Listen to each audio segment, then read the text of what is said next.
안녕하십니까. 프랜차이즈 만드는 사람들. 오늘은 족발, 보쌈에 대한 3대장 한번 보도록 하겠습니다.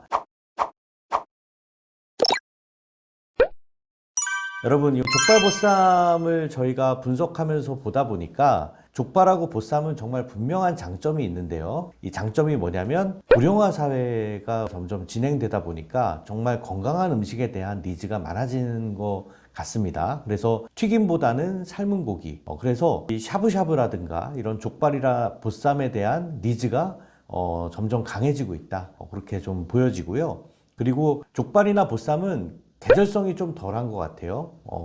족발 샐러드라든지 냉족발이라든지 뭐 이런 보쌈 김치라든지 기본적으로 따뜻한 음식이지만 차가운 부재료하고 같이 궁합이 돼서 다양한 메뉴를 구성할 수 있는 것도 족발 창업에는 굉장히 큰 장점이라고 볼 수가 있겠습니다. 그리고 매장뿐만 아니라 배달도 유용하게 활용할 수 있는 업종이기 때문에 매출도 굉장히 높일 수 있는 아이템이죠. 그럼에도 불구하고 족발 보쌈을 하는 데 있어서 좀 어려움을 겪는 부분이 뭐가 있느냐 하면은 일단은 조리 시간이 좀 굉장히 길어요. 그렇지만 이 삶은 고기들의 특성상 이게 꺼내서 썰어 놓고 나면 맛이 시간이 지날수록 떨어집니다. 그래서 운영 관리에 대한 노하우가 굉장히 중요한 걸 알 수 있어요.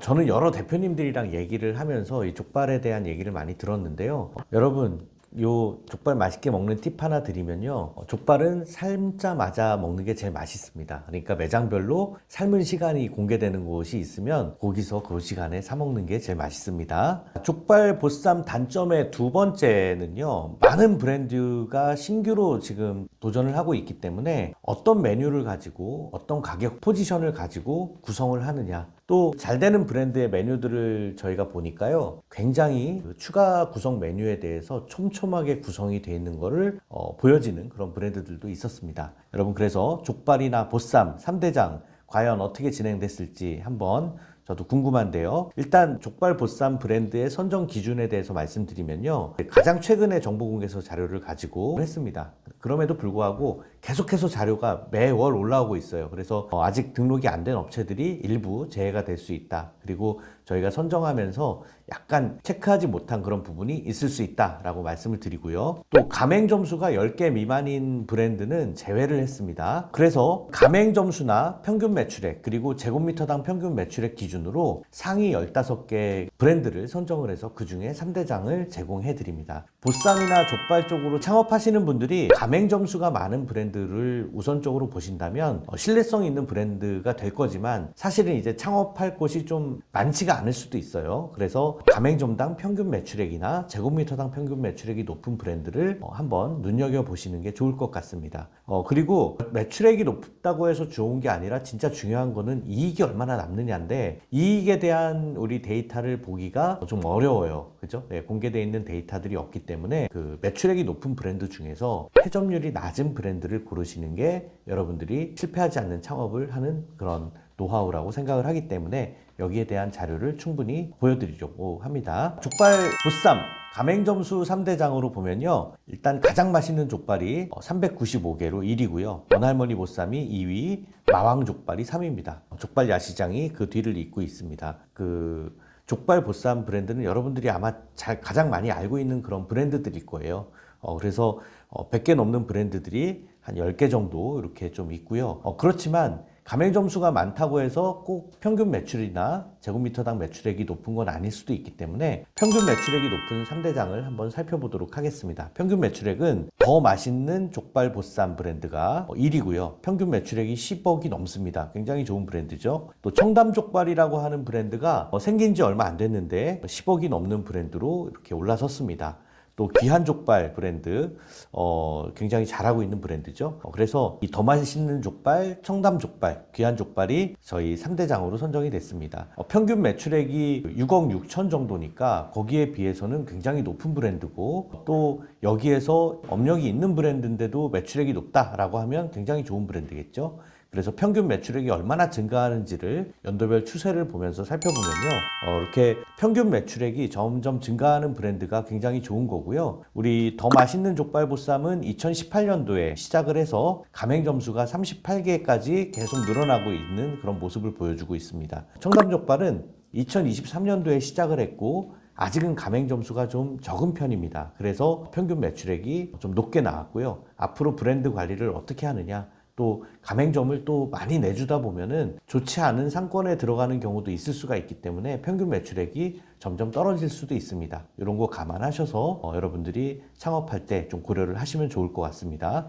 그래서 창업의 입지가 굉장히 중요하기 때문에 잘 되는 가맹점주님들하고도 저희가 한번 이렇게 얘기를 나눠보면 굉장히 좋은 자리를 찾으려고 한 3개월에서 6개월까지도 고민을 많이 하시는 점주님들을 많이 봅니다. 귀한 족발은 가맹점수가 늘어나면서 평균 매출액이 조금 줄어들었죠. 그렇지만 그럼에도 불구하고 굉장히 매출액이 좀 높게 나오는 그런 우리 3대장 브랜드로 뽑혔습니다. 그러면 제곱미터당 매출액은 어떨까요? 제곱미터당 매출액은 같은 평형의 옆에서 같이 붙어 있다라고 하면 지금 현재로 보면 가장 경쟁력 있는 그런 브랜드들이 아닐까 이렇게 생각을 합니다. 제곱미터당 매출액이 높은 3대장 보면은요, 청담 족발이 가장 높게 나왔고요. 또 더 맛있는 족발 보쌈, 제곱미터당 매출액에서는 조금 순위가 바뀌었죠. 그리고 한결보쌈이라는 브랜드가 좋은 브랜드로 이렇게 선정이 됐습니다. 특히 한결보쌈은 보쌈으로만 해요. 그래서 오히려 운영하시는 데 있어서 조금 더 가맹점주님들이 좀 편하시지 않을까 그런 생각도 합니다. 왜냐하면 이게 그 족발이라고 하는 거가 뼈가 같이 들어가 있기 때문에 굉장히 좀 무거워요. 그죠? 그래서 그 관리하는데 또 이거 썰어내는데도 노하우가 좀 많이 필요한데, 보쌈은 오히려 좀 살코기로만 돼 있어서 정리하기가 좀 편하죠. 그런 면에서 경쟁력이 좀 있는 것 같습니다. 족발 보쌈에 대한 제곱미터당 매출액 연도별 추이를 보면은요, 청담족발 아까 보여드린 대로 23년도 오픈했기 때문에 아직은 이 추세가 좀 나오지는 않고요. 그 다음에 더 맛있는 족발은 계속해서 제곱미터당 매출액이 올라가고 있습니다. 한결보쌈은 2022년도에 시작을 했을 때 굉장히 좀 핫하게 시작을 했지만 지금은 가맹점당 매출액이 조금은 떨어진 상황입니다. 그래서 이런 추이도 보면서 여러분들이 좋은 브랜드를 좀 선정을 하시면 좋을 것 같습니다. 족발 보쌈 프랜차이즈 평균 패점률이요, 저희가 조사를 해보니까 12% 정도 됩니다. 평균 패점률이 12%이기 때문에 보통 10곳 중에 한 곳은 망할 수 있다.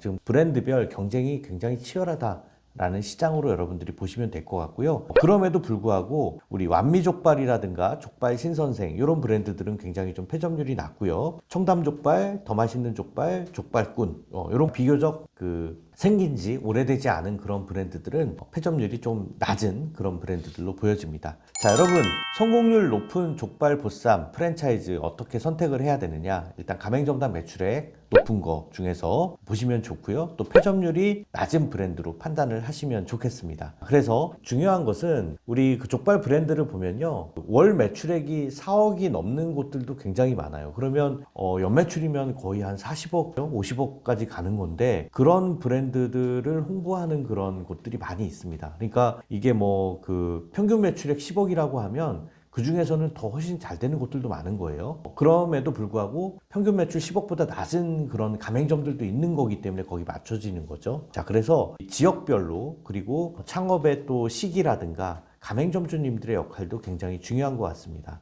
정말 창업을 해서 여기에 진심으로 다하는 그런 점주님들이 성공할 확률이 높다라는 그런 생각이 들어요. 그래서 가맹점주님들의 성향이 굉장히 중요하다라는 생각이 들고요. 이런 창업 전 브랜드 분석이라든가 상권 분석에 대한 상담은 저희 다현세무법인에서 도와드리고 있습니다.